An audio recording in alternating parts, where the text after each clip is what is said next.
Malik Shabazz is president.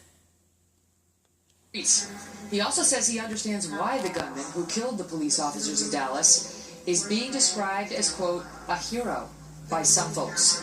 Malik Shabazz is president of Black Lawyers for Justice and former president of the New Black Panthers group. Thank you, Malik, for being here. You're welcome. What do you mean by that? You can understand how some people are hailing this cop killer as a hero.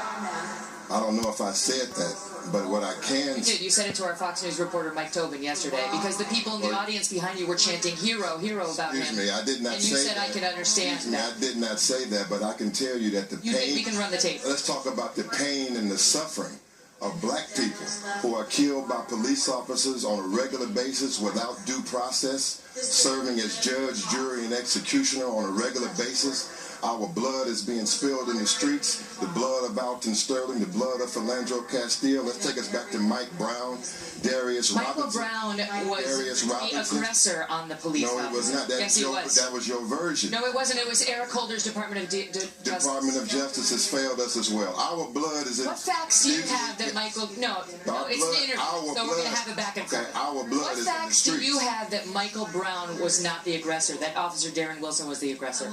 Because I've lived in St. Louis and I've talked to some of the witnesses, and I know that in America, unless you have a videotape, then the word of the officers prevails. Do you understand that at least 5 black witnesses came forward in that case to say that Michael Brown was the aggressor on Officer Michael Brown was unarmed, and Michael Brown was not unarmed until he tried to steal the cop's gun. And your attitude is part of the problem.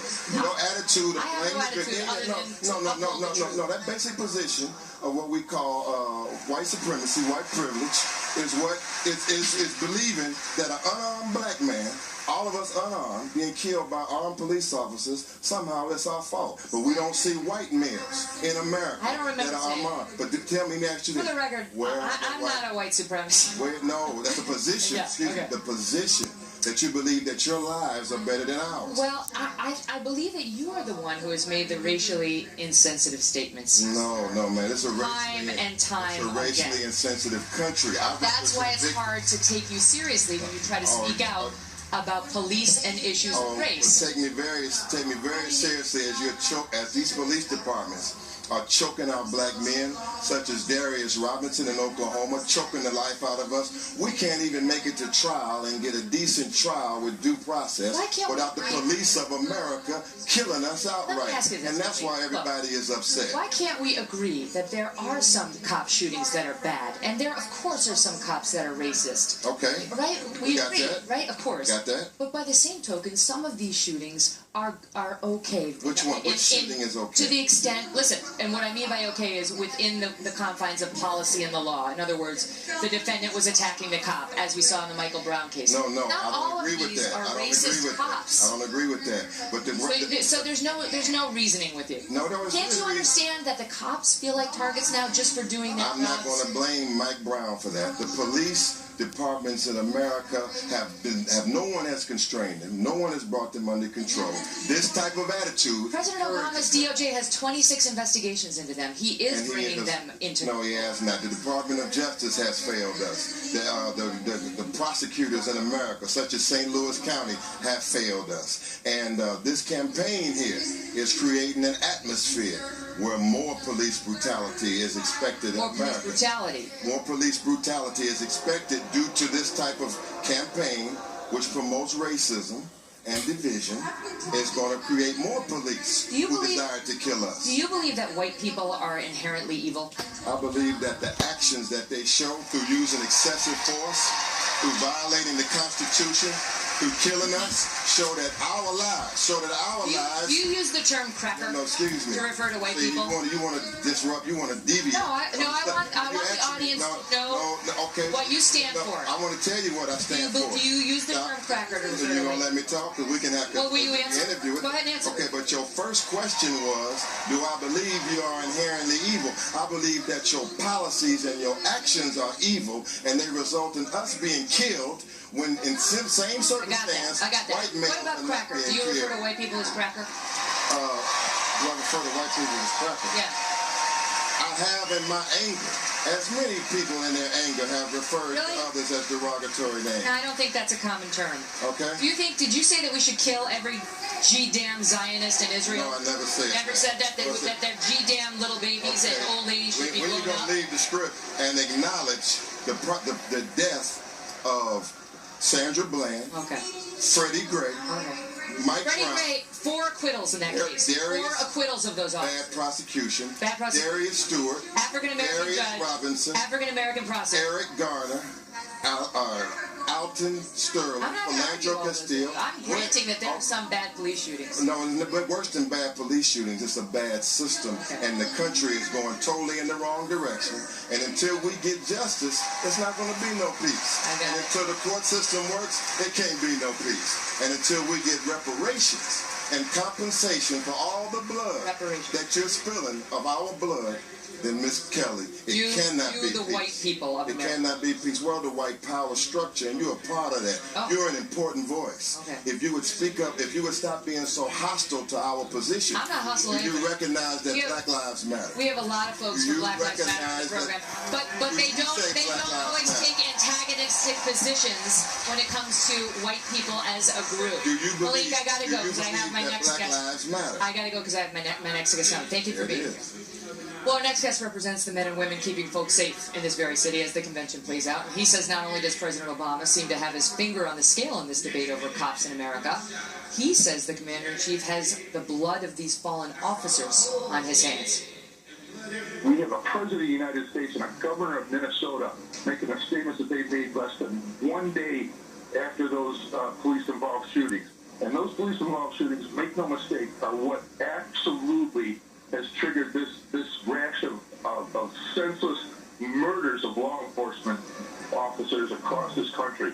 It is reprehensible. And the President of the United States has blood on his hands and it will not be able to come washed off. Detective Steve Loomis is president of the Cleveland Police Patrolmen's Association and with me now. Detective, thank you for being here. Thank you for having me. So, he's got blood on his hands for the death of those officers? Absolutely. You know, Megan, how do you pin that on Black Lives Matter or on President Obama?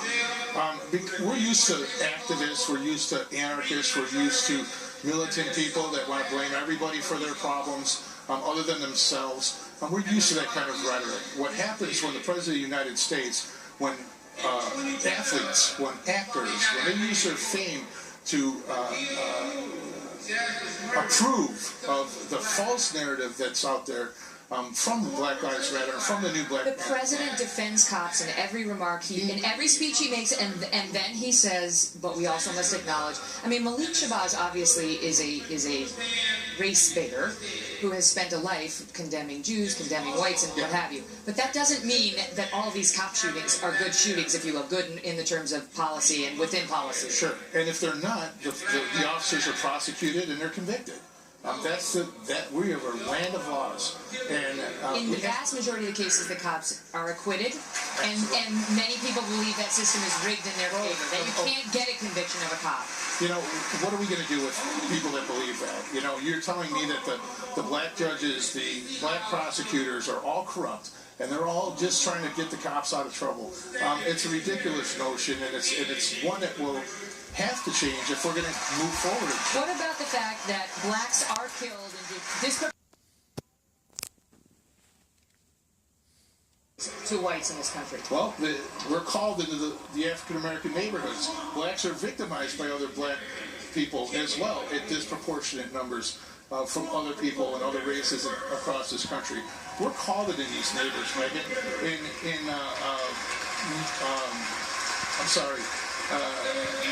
Baton Rouge, Louisiana.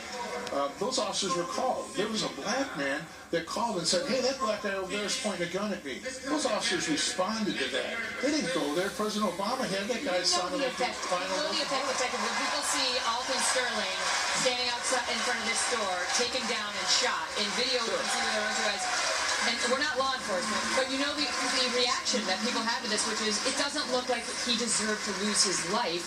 I didn't see a gun. The gun was in his pocket. Why? Are the police trigger happy when it comes to African Americans as people like Malik? Listen, that's a ridiculous notion. I've been a police officer for 23 years.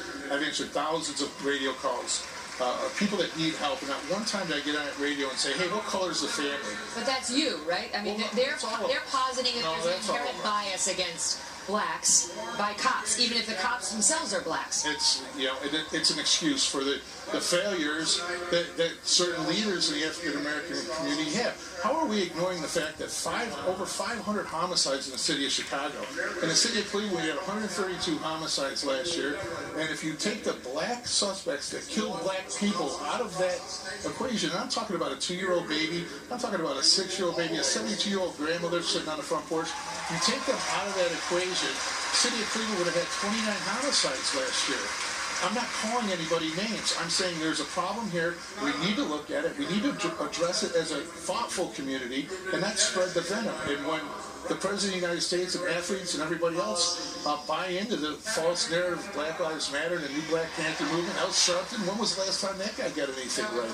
You know, he does. Dangerous is what he's absolutely dangerous, and now police officers are getting killed because of that rhetoric. Detective, thank you for being here. Thank you so much for having me. Appreciate it. So there you have that. That was an interesting exchange. We've got a star-studded primetime lineup for you at the RNC. It's just getting underway. We're waiting to hear from Sheriff David Clark on this very issue you just heard us debating. Also, former New York City Mayor Rudy Giuliani, Donald and Melania Trump, and many more. When they speak, we'll bring it to you live. Race relations will also be a topic at next week's Democratic National Convention. And on the list of speakers, the mother of Michael Brown, the Missouri 18-year-old whose death touched off the Black Lives Matter movement, even though the officer, Darren Wilson, was eventually cleared of any wrongdoing. What kind of a message does that send to the voters? We'll have a fair and balanced debate next.